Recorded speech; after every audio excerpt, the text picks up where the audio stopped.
This is Indie Business Podcast, Season 2, Episode 9, Women, Wealth, and Wow.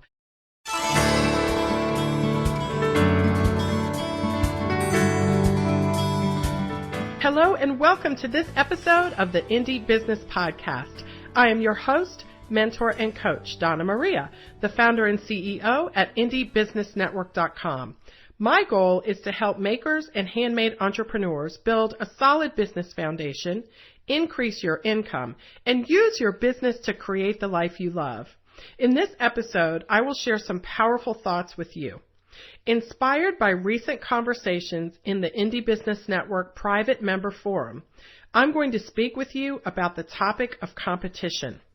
You can get a summary for this episode at indiebusinessnetwork.com/22. I'll be right back with some commentary you can put to work in your business today on the important topic of competition.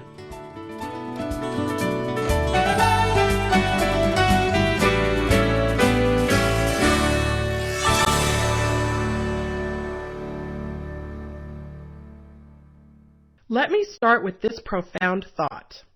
There is no such thing as competition, save for that which is in your head. Make good products, deliver them to your target audience, and you have no competition. Now, I know that may sound overly simplistic, but it's really not. I don't live in a world where I'm the only person selling the types of products I offer. None of us has that luxury, right? There is no monopoly on anything these days. But I do live in a world, and so do you, where the only thing I have to worry about is my products and the people who buy them. Those are my chief and only concerns when it comes to my business. For example, if you're listening to this podcast today, you are probably my target customer, a perfect candidate to benefit from what we offer here at the Indie Business Network: product liability insurance, mentoring, coaching, business training, specifically for people who make the products they sell. But is IBN the only place you can get those things? Of course not. You can Google any of those terms and come up with a million places to go. I am aware of the fact that you have those options, of course. They help me do a better job of serving you because I know you can go someplace else to get some of the things that I offer. Am I bothered by the fact that you have those options? Not at all. Because I know that if I know you well enough and I serve you well enough and I help you know what I do and how you can benefit from what I offer, I will be on your very short list of options. And even if you don't choose me today, you may choose me another time. Or you may tell a friend that they may wish to consider joining the Indie Business Network. You see, the wonderful thing about entrepreneurship is you get to choose what you do and what you focus on. And if you listen to any of the guests I've had here on the Indie Business Podcast, you will meet women and a few men who approach entrepreneurship from that perspective. And not only do they approach their businesses that way, they approach their lives that way. They're not worried about what everyone else is doing. They aren't really concerned at all. They are highly motivated and keenly focused on what they make, who they make it for, and how they can help those people buy it. That's really what they do. They want to sell their products quickly and efficiently and make the whole experience more fun for everyone. That's all they do. And at the end of the day, it's all about getting excited about your idea, getting excited about your product. But more than that, it's getting excited about the people who buy them, developing those relationships, doing your research, and understanding your perfect customer. Because when you understand and relate to your perfect customer and you get the help you need to grow your business, you can roll up your sleeves and really just get busy, making the products you enjoy making and selling them to the people who enjoy buying them. Not the people who enjoy buying what I sell, but the people who enjoy buying what you sell. That's it. At the end of it all, that is it. No competition, right? You are the key to this, okay? You need to leverage yourself. You need to use yourself as one of the key reasons why people buy from you. And if you do this, you will never have a single competitor. You see, as an entrepreneur, you have to know what your chief job is.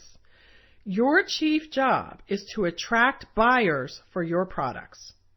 Your job is not to pull buyers away from other people's products. Let me repeat that. Your chief job is to attract buyers for your products. Your job is not to pull buyers away from other people's products. It's to attract buyers to you. Focus on doing that, and you will never have to worry about competition. Does this mean you will nail every single attempted sale? No. Life does not work that way. But if your products are good, and if you are focused on selling them to the right people, sales will be the result.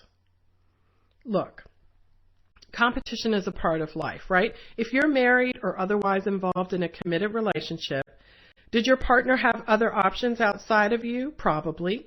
Did you worry about that? Probably not. Instead, you probably just put your best foot forward, showcasing all of the reasons your partner should choose you over other people, right? You can't control everyone else. You can control yourself.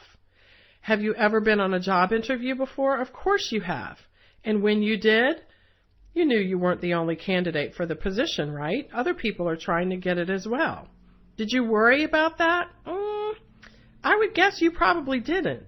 You probably just put your best foot forward and made your best efforts to attempt to convince the hiring manager that they should choose you. You cannot change the environment in which you do business.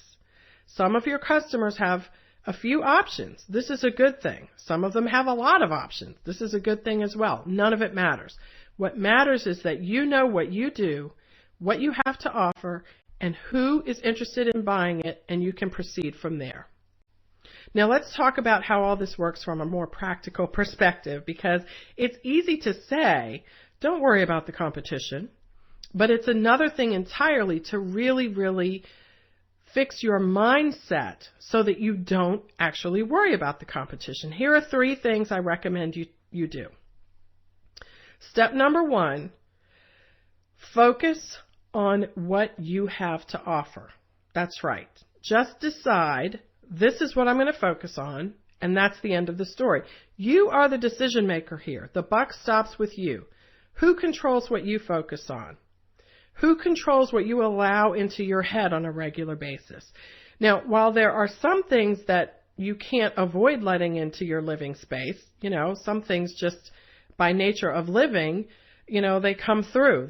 They come through the membrane that we put around ourselves, and we protect ourselves from a lot of things, but some stuff gets through, right? But you can still control what you focus on. So step number 1 is to focus on what you have to offer and to be relentless about it. To be very, very careful to guard what comes into your life. Don't open the door to focusing on other makers all day long. Because guess what? You'll be comparing yourself to them all day long. You'll feel like an imposter. They'll be better than you. You will deflate every single piece of self-esteem that you have if you do that on a regular basis. Now, I'm not saying don't check them out and be inspired, but I am saying don't focus on them. Do not do it. Stop focusing on them. Focus on what you have to offer and close the door to everything else. Decide where your focus will be and keep it there. Step number 2, focus on developing a plan. Now, I read a blog post today, which was actually a pretty good blog post, that made the case for you don't need a business plan. And I disagree. I don't think you need a huge, massive 500-page business plan and a 3-ring binder and a bunch of pie charts and barcodes and all that stuff. I don't think you need that, but you do need a plan. You need something that will tell you what to do every day in your business. You need something written down that will include the systems that make your business work. And you need to tweak it regularly. And by regularly, I mean a couple times a month. You need to read over the plan, make sure things are working, tweak where necessary, drop some things that are not working, add some things that seem like they will work, and use your plan as a master system to get your products into the hands of your customers. I'm not a fan of winging it or the kind of loosey-goosey, let's just go on Facebook and see who's going to buy our stuff today. Don't think that works. And even if it does, it's not the most efficient way to sell products. So you do need a plan. So I want you to focus on developing and continually massaging your plan, right? And when you do that, you don't have time to worry about competitors because you're constantly competing against yourself and what you did yesterday. I love what Martha Stewart says about every day an entrepreneur's life starts at zero, right? So your competition is what you did yesterday. Compete with that, and that's plenty of competition enough, right? Step number 3 is focus on executing your plan. How are you going to systematize your week? How are you going to look at a calendar? And I use Google Calendar, which I totally love because it works. It's free. You can color code it. That's the most important thing about Google Calendar. I can color code it with my businesses in one color. My personal life is another color. My husband's stuff is another color. My children's stuff is another color. Our family stuff is another color. And when you look at it and you don't know what you're looking at, it can be a little overwhelming. But I know what color goes with what type of event. So it's very easy for me to use. I strongly encourage you to check it out. There's lots of other options. There's a million apps out there these days, right? But I like to keep it simple. I'm always logged into Gmail anyway, so I can access my calendar when I'm at my laptop or when I'm on the go on my cell phone. So focus on executing your plan and use a calendar to write down everything that fits into that plan. There's also a program called Sweet Process at sweetprocess.com, which allows you to very easily input the steps that you need to take to accomplish anything in your business. So if it's a process of making something, you can put all those steps down, and that will encourage you to keep it orderly.